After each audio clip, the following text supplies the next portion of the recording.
In a tweet Friday morning, President Donald Trump hit back at Canadian Prime Minister Justin Trudeau's complaints about American tariffs on steel and aluminium imports to the United States from Canada.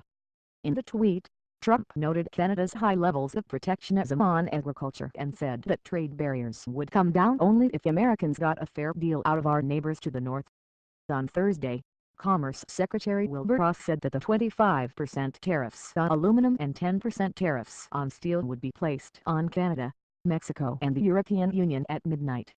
While those three entities had been given reprieves when the tariffs were first announced, according to CNBC, the exemptions expired Friday and the administration apparently had not gotten the response it wanted from any of the three. Trump wrote that he supported Ross finding that steel mill articles are being imported into the United States in such quantities and under such circumstances as to threaten to impair the national security of the United States. The United States has been taken advantage of for many decades on trade, Trump said Thursday. Those days are over. Earlier today, this message was conveyed to Prime Minister Justin Trudeau of Canada. The United States will agree to a fair deal, or there will be no deal at all. In response, Prime Minister Trudeau was the same Trudeau we've come to know and, well, let's just leave it at that. We have to believe that at some point, common sense will prevail. But we see no sign of that in this action today by the U.S. administration, Trudeau said in response.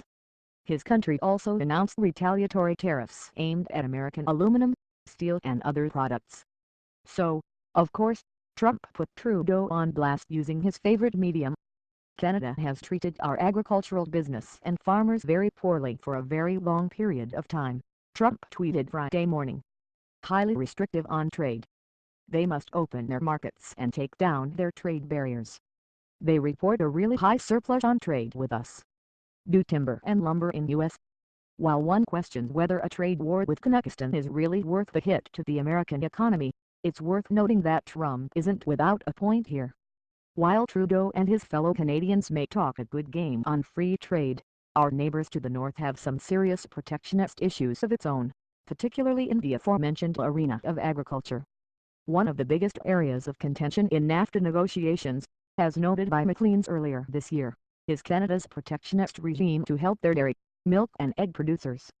Supply management is a set of government-imposed production quotas and structured prices to limit domestic supply while impeding consumer access to foreign imports through high tariffs, they reported. The outcome is reduced choice and higher prices for consumers, and higher revenues for producers. This is mostly to protect the group of just over 13,000 agricultural producers in the country, which also hurts Canada's poor by dramatically raising the prices on basic food items. The Globe and Mail estimated those tariffs at 247% on average in spite of the fact that Canada is a net exporter of food. Compare that with 4.1% for Australia, New Zealand and Chile, other net food exporters. We would have to believe that, at some point, common sense would prevail in Canada. However, we've seen consecutive governments formed by Canada's two major political parties, Conservative and Liberal, continue on the same path.